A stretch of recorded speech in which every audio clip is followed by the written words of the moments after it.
2월 금요기도의 말씀입니다. 기도는 해결이 아니라 시작이다라는 제목으로 하나님 말씀 증거하겠습니다. 오늘은 기도의 신호를 해석하는 방식에 대해서 살피겠습니다. 우리가 기도해야 되겠다.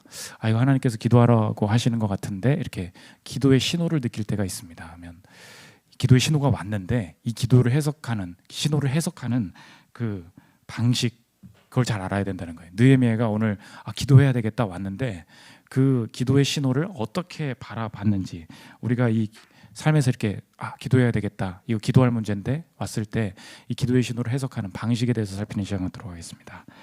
세 가지로 살피겠습니다. 첫째로 기도의 신호, 둘째로 기도의 선호, 셋째로 기도의 엄호. 세 가지로 나눠서 살피겠습니다. 첫째로 기도의 신호입니다. 이 느헤미야는 바벨론의 포로로 잡혀갔던 인물입니다. 이제 바벨론 이후에 페르시아 바사 왕국이 있죠. 이제 궁에 있었다 보니까 고위직에 성공한 사람이었던 것 같아요. 근데 옛날 내가 떠나왔던 조국의 형편을 물으니까 어떠냐 그랬더니 뭘 어떻긴 어때요. 완전 망했지. 이렇게 형편을 듣습니다. 그게 기도의 계기가 돼요. 1절부터 보십시오. 하갈의 아들 느헤미야의 말이라 아득사스다 왕 제20년 기슬로월에 내가 수상궁에 있는데 내 형제들 가운데 하나인 하나니가 두엇 사람과 함께 유다에서 내게 이를 얻기로 내가 그 사로잡힘을 면하고 남아있는 유다와 예루살렘 사람들의 형편을 물은즉 그들이 내게 이르되 사로잡힘을 면하고 남아있는 자들이 그 지방 거기에서 큰 환난을 당하고 능욕을 받으며 예루살렘 성은 허물어지고 성문들은 불탔다 하는지라. 이야기를 이제 쭉 들은 거죠. 그 들으면서 느헤미야는 아쉽네, 안타깝다, 야 슬프다, 야 이렇게 하지 않고 이거는 기도할 문제 같다. 처음으로 생각하게 되었다는 것입니다. 원래 예전부터 불타 있었거든요. 근데 그 이야기를 듣는 순간 이거는 그냥 지나갈 문제가 아니라 기도할 문제 같아. 기도의 신호를 처음 느낀 거죠. 그러면서 이 기도를 시작하는데 이 기도를 시작하는 이 기도의 신호를 해석하는 방식이 달랐다는 거예요. 4절부터 보십시오. 내가 이 말을 듣고 앉아서 울고 수일 동안 슬퍼하며 하늘의 하나님 앞에 금식하며 기도하여 이르되 하늘의 하나님 여호와 크고 두려우신 하나님이여 주를 사랑하고 주의 계명을 지키는 자에게 언약을 지키시며 긍휼을 베푸시는 주여 간구하나이다. 이제 종이 주의 종들인 이스라엘 자손을 위하여 주야로 기도하오며. 기도를 신호를 느껴서 이렇게 기도를 하지 않습니까? 평범한 기도문이죠. 우리가 대부분의 기도의 신호를 느낄 때 이 기도는 해결의 수단이다. 기도를 문제가 발생했고 이 문제에 대한 해결의 수단이다. 이렇게 우리가 여길 때가 많이 있습니다. 지난주에도 우리 집사님 김재필 집사님 아프셨잖아요. 근데 정말로 열심히 많은 분들이 기도하시더라고요. 그랬더니 중환자실에서 3일 만에 낫게 되고 일반 병실로 가게 되고 너무 회복이 빨라서 놀라울 정도다. 이제 그런 얘기를 들어봤습니다. 문제가 발생했을 때 해결을 위해서 우리가 기도를 해요. 그러다 보니까 다 좋은데 해결 중심의 기도를 배우기 시작한다는 것입니다. 오늘 느헤미야는 다른 기도를 가르쳐주고 있다는 거예요. 기도 중에는 해결의 기도도 있지만 시작의 기도도 있다는 것입니다. 오늘 배워야 될 이 기도를 정리하면 제목과 같아요. 기도는 해결이 아니라 시작이라는 것입니다. 시작의 기도 이건 뭐냐? 당연히 궁극적으로 해결이 되겠죠. 그런데 이 느헤미야는 빨리 이 성벽 다시 건설하는 거, 옛날 이 터가 회복되는 거 이것 좀 해결해 주십시오. 당장 이렇게 기도하지 않았고요. 이게 당장 해결될 문제가 아니었음을 알았어요. 그런데 하나님께서 왜 나한테 이걸 보게 하시고 왜 기도의 마음을 주실까? 그것은 하나님께서 당장 이거 해결되게 기도해 이 방식이 아니라는 거예요. 기도 중에는 해결의 기도도 있지만 기도로부터 위대한 일, 행복한 일, 잘 되는 일이 벌어질 거야. 기도가 출발점이야. 시작의 기도를 가르쳐주고 계시다는 거예요. 오늘 느헤미야가 당장에 해결되게 해달라고 기도하지 않았어요. 하나님 이거 보이시죠? 근데 기도해야 될 것 같은 느낌이 듭니다. 이 얘기였거든요. 우리가 다 알아요. 궁극적으로는 이 성벽을 건설을 했습니다. 궁극적으로는 해결을 했습니다. 그런데 우리가 즉각적으로 문제가 있는데 이거 어떻게 하라는 거예요? 빨리 좀 고쳐주세요. 이렇게만 바라본다는 거예요. 근데 하나님께서 오늘 느헤미야에게 시키신 이 기도는 무엇이었냐? 해결되게 해달라고 기도하는 것이 아니라 이 기도가 위대한 일의 시작이 된다는 거예요. 시작의 기도를 가르쳐주고 계시더라는 것입니다. 그래서 여러분의 삶에 지금 안 좋은 문제들이 있습니까? 이 시대는 우리가 이 삶을 살아갈 때 문제가 있어요. 그러면 내 상태가 지금 마이너스라고 생각을 해요. 제로가 있고 마이너스가 있고 플러스가 있는데 이 문제가 벌어진 바람에 우리의 상황이 제로도 아니고 지금 마이너스인 상태예요. 그때 기도를 해서 해결을 하면 해결의 뉘앙스가 어때요? 마이너스였는데 제로로 돌아오자, 이렇게 받아들인다는 것입니다. 시작의 기도는 그렇지 않다는 거예요. 지금이 제로고 여기서 위대한 일이 플러스로 펼쳐진다, 이렇게 받아들이는 거예요. 지금 느헤미야가 이게 마이너스인데 어떻게 해결하지, 이러지 않았어요. 시작의 기도를 할 때 하나님께서 주시는 평안과 즐거움과 확신이 뭐냐? 내게 처한 지금의 상황이 하나님이 위대한 일을 벌여 가시기에 가장 최선의 상황임을 받아들이게 만드신다는 것입니다. 이게 시작의 기도를 하는 사람들의 선물이에요. 지금 여러분이 지금 처한 상황을 어떻게 바라봅니까? 내 빚이 있어요. 내가 뭐 헤어졌습니다. 내가 뭐 이렇게 남들보다 나이로 이렇게 뒤처져 있습니다. 그럼 자꾸 이 시대가 나한테 마음을 준다니까요. 너는 지금 마이너스야. 근데 기도로 제로로 해결을 해야 된다고 자꾸 기도를 해결의 기도를 가르치는 거예요. 근데 오늘 느헤미야는 뭐라고 말합니까? 지금 너무 안 좋은 상황이야, 이러지 않았다고요. 시작의 기도구나. 지금이 위대한 일을 시작하시기에 가장 좋은 지금이구나. 그렇게 바라보게 만든다는 것입니다. 이게 시작의 기도의 특징이라는 거예요. 저희 교회 이제 뭐 말할 수 있는데 다음 달에 이제 결혼을 하시는 우리 교회 커플 있지 않습니까? 장재민 형제님과 한윤혜 자매님이 계신데 그분들 이제 얘기할 수 있죠. 뭐 결혼이 거의 확실시 되니까 돌이킬 가능성이 없겠죠? 그럴 수 있나요? 근데 제가 가족이기도 하기 때문에 그 여자분께서 다른 분이랑 이제 교제를 하고 계셨다는 걸 여러분이 다 알고 계시지 않습니까? 그분이 어제 해외에 계신 어떤 분인데 제가 이제 너무 헤어졌으면 좋겠는 거예요. 그러니까 당장으로 마음을 이렇게 하는 나오는 기도가 뭐냐? 해결의 기도예요. 그래서 제가 스크린샷을 가져올라다 말하는데 제 기도 수첩에 아직도 써 있어요. 헤어지게 해주세요. 8글자가 써 있습니다. 헤어지게 해주세요. 근데 해결이 안 되는 거예요. 그러더니 자꾸 뭐 내가 그쪽으로 날아가겠다고, 그 사람이랑 같이 살아야 될 것 같다고 뭐 별 얘기를 다 하는 거예요. 응답이 안 되는 것 같지 않습니까? 계속해서 기도를 하는데 하나님께서 제게 주신 확신이 뭐냐? 이 기도는 해결의 기도로 간구해야 될 게 아니고 시작의 기도로 간구해야 될 거다. 시작의 기도가 뭐예요? 지금이 베스트의 상황이라는 거예요. 지금이 하나님께서 그 사람에게 일을 만드시고 일을 성취하시기 위한 베스트의 상황이라는 거예요. 아니 하나님, 남이랑 다른 사람이랑 사귀고 있고 이런데 이게 무슨 베스트입니까? 근데 하나님께서 그 과정 중에 그 기도가 시작이 돼서 하나님께서 펼쳐가신 모든 과정들이 필요했고 그게 베스트였던 거예요. 지금 고백하다 보면 그때 하필 목사님들이 이제 애 좀 키우고 그래서 시간이 돼가지고 둘 다 막 밤새 카톡 오고요. 밤새 지금은 상담을 못 해줘요. 밤새. 하필 그때 생각 돼가지고 막 상담이 되고 자기가 해외 날아가겠다고 그랬는데도 해외의 직업을 구하다가 국내에 너무 좋은 직장이 막 구해진 거예요. 재택근무할 수 있는. 그래서 절대 해외를 갈 수 없게 하나님께서 막 조치를 하시고 오늘 들은 소식인데 우리 김예지 자매 언니분이 이제 그 이단에 빠져 있었잖아요. 그때 그 얘기를 듣고 우리 기도하자. 우리가 그럼 뭐예요? 해결의 기도죠. 빠져나오게 해주세요. 빠져나오게 해주세요. 몇 년이 지났어요. 몇 년이. 하나님께서 그 안에서 이 가족을 사랑하게 하시고 끝까지 품게 하시고 그 기도가 시작이었던 거예요. 오늘 들었는데 나왔대. 그 신천지에서 나왔대요. 그래서 너 이거 기적이라 그랬어요. 그거 어떻게 나오냐? 그 뉴스에 나오는 얘기다. 그러니까 우리가 기도를 포기하지 말아야 될 이유가 무엇입니까?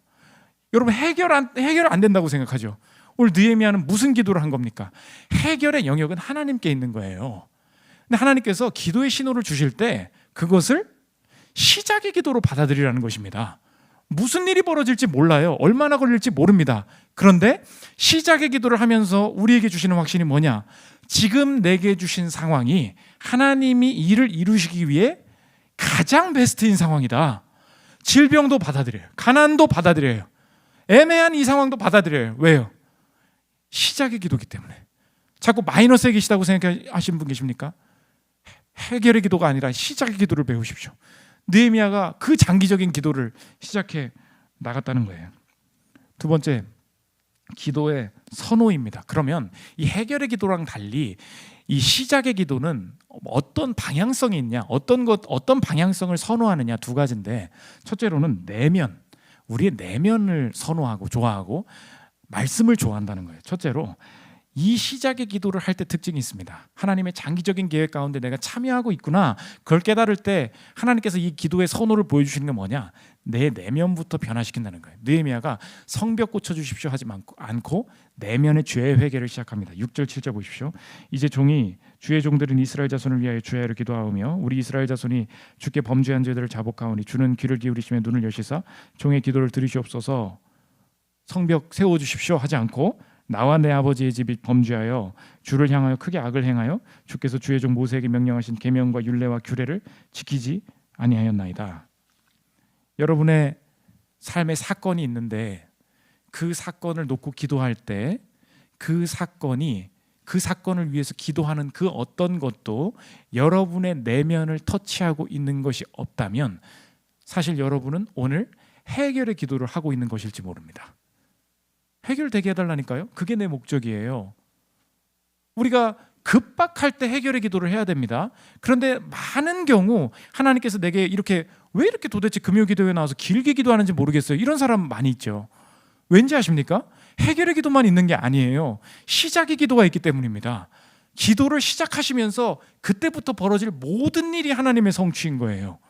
그때 꼭 다루시는 게 뭐냐, 여러분이 지금 취직이든 돈을 벌든 그것을 막 기도하는데 하나님께서 자꾸 내 내면에, 특별히 죄의 문제에 대해서 하나님께서 이 마음 버리기를 원하시는구나, 내 안에 이 탐욕 버리기를 원하시는구나, 야, 내가 사실은 사람을 엄청 의지하고 있는 게 막 깨달아지는 때가 있어요. 엄청 사람 의지하는 거, 엄청 돈 좋아하는구나, 엄청 내가 교만했구나, 내 이 내면의 죄들이 막 터져나오는 것을 느낄 때 여러분 그때 확신하십시오. 아, 이건 시작의 기도구나, 이거 그냥 계속 가면 되겠구나. 이 시작의 기도는 내면을 좋아한다는 것입니다. 두 번째, 기존에 붙들었던 말씀으로 돌아가게, 자꾸 말씀 좋아하게 만든다는 거예요. 옛날에 알았던, 이미 알고 있었던 느헤미야가 붙들었던 말씀을 다시 붙들게 하십니다. 9절 보십시오. 만일 내게로 돌아와 내 계명을 지켜 행하면 너희 쫓긴 자가 하늘 끝에 있을지라도 내가 거기서부터 그들을 모아 내 이름을 두려고 택한 곳에 돌아오게 하리라 하신 말씀을 이제 청하건대 기억하옵소서. 하나님이 예전에 말씀하셨고 내가 이미 알고 있었던 그 말씀으로 돌아가게 하신다는 것입니다. 이게 시작의 기도의 특징이에요. 여러분이 지금 상황이 변했기 때문에 막 뭘 또 해결하려고 기도하지만 한번 생각해 보십시오. 사업을 처음 시작할 때, 공부 처음 시작할 때, 내가 어떤 이 부분에 있어서 처음 시작할 때 하나님께서 내게 주신 마음과 확신이 있어요. 근데 그거 어느새 나도 다 잊어버리거든요. 그러다 보면 이게 맞는 게 아닐까? 자꾸 이렇게 한다는 말이에요. 그때의 해결을 위해서, 그 순간의 해결을 위해서. 하나님께서 우리에게 주시는 건 무엇입니까? 이 시작의 기도는 좋아하는 게 다르다니까요. 당장 해결이 아니라 그때 주셨던 그 말씀, 그때 내가 가장 평안했을 때 내가 붙들었던 그 한 문장, 그거 다시 생각나게 하신다는 거예요. 제가 아까도 얘기했죠. 저 진짜 열심히 하거든요. 뭐 코로나네 뭐네 어쩌니 해가지고 뭔가 사람들이 언제 변할까, 언제 더 많은 영혼들을 섬길 수 있을까, 그런 생각 당연히 들지 않겠어요. 요즘 모든 목사가 그러겠죠. 그때마다 다시 돌아가게 하신 게 뭔지 아십니까? 내가 너를 통해 부를 사람이 있다. 내가 너를 통해 회심시킬 사람이 있다. 내가 몇 명 그게 아니에요. 그거 부르심이었으면 그거 다시 붙들어야지. 그거라는 것입니다. 시작의 기도가 뭘 좋아한다고요? 내가 내면의 변화. 이거 여러분 자꾸 그 사건의 해결을 위해서 자꾸 기도하는데 하나님은 지금 다른 말씀하시거든요. 성취가 엄청 길어. 내 내면, 너 다른 거 다루어야 그거 이루어지는 거야. 내면에 집중하십시오. 그리고 원래 붙들었던 그 말씀 다시 살아나야 된다는 거예요. 마지막 세 번째, 기도의 어모입니다. 이 시작의 기도를 하잖아요. 우리가 내면을 자꾸 변화시키면 그럼 외면은 언제 변합니까? 이렇게 생각하죠. 시작의 기도가 그 쓰임 받는 사람을 엄호해 간다. 이거 오늘 보여주는데 느헤미야가 한 번도 뭐가 되게 해주세요라고 말한 적이 없어요. 근데 하나님의 내면의 인도하심을 따라서 하나님이 시작하게 하신 기도를 계속해야지 하면서 내 내면과 내 죄악과 내 말씀에 막 했습니다. 그랬더니 이 느헤미야의 외면적인 움직임을 누구도 건드리지 못하고 술관원이 딱 되더라는 거예요. 11절 보십시오. 주여 구하오니 귀를 기울이사 주의 종의 기도와 주의 이름을 경외하기를 기뻐하는 종들의 기도를 들으시고 오늘 종이 형통하여 이 사람들 앞에서 나 지켜달라는 거죠. 은혜를 입게 하옵소서 하였느니 그때 내가 왕의 술관원이 되었느니라. 왕이랑 직접 교통할 수 있는 직급으로 가게 된 거죠. 오늘 술관원 되달라고 기도하지 않았는데 시작의 기도를 하다 보니까 하나님께서 주시는 약속이 뭐예요? 기도의 엄호가 있다는 거예요. 외적인 사람의 평가나 어떤 부서 이동이나 외적인 어떤 누군가의 공격에 의해서 시작의 기도를 지속하고 있는 사람들은 절대 쓰러지지 않는다는 것입니다. 오늘 자꾸 표면적으로 기도할 때 어디 가게 해주세요 막 기도하잖아요. 여러분 그게 급격한 해결의 기도가 아니라면 하나님이 그 기도를 하게는 하시는데 계속 끄실 거예요. 그때 확신하십시오. 아, 시작의 기도구나. 이거 엄청 이 기도 가지고 할 일이 있구나. 이 내면과 이 말씀에만 집중을 하는데 자꾸 그때 생각이 든다고요. 이거 뭐 언제 해결되는 거야? 이거 뭐 이렇게 된다니까요. 아까 그 예집자매 같은 경우면 언제 뭐 보이질 않잖아요. 그렇지 않아요. 엄호하신다는 거예요. 그때에 내가 술관원이 되었다. 오늘 여러분 포지션 때문에 그 사람이 나를 향한 어떤 평가나 어떤 그 사람이 나를 인정하는 것 때문에 고객사나 뭐 거래처가 나를 뭔가 잘 대해주는 그런 것 때문에 염려하고 있는 거 있다면 확신하십시오. 이 시작의 기도를 하는 사람들에게 주시는 엄호가 있다는 거예요. 이 외적인 엄호가 절대 끊어지지 않는다는 것을 확신할 수 있는 이유가 무엇입니까? 외적인 엄호를 전혀 받지 못하신 분, 죄인은 이 엄호를 받지 못하는데 죄인된 우리를 대신하여 그 엄호받지 못하신 그리스도 예수께서 엄호받지 못하는 삶을 우리 대신 사셨기 때문에 우리가 확신할 수 있다는 것입니다.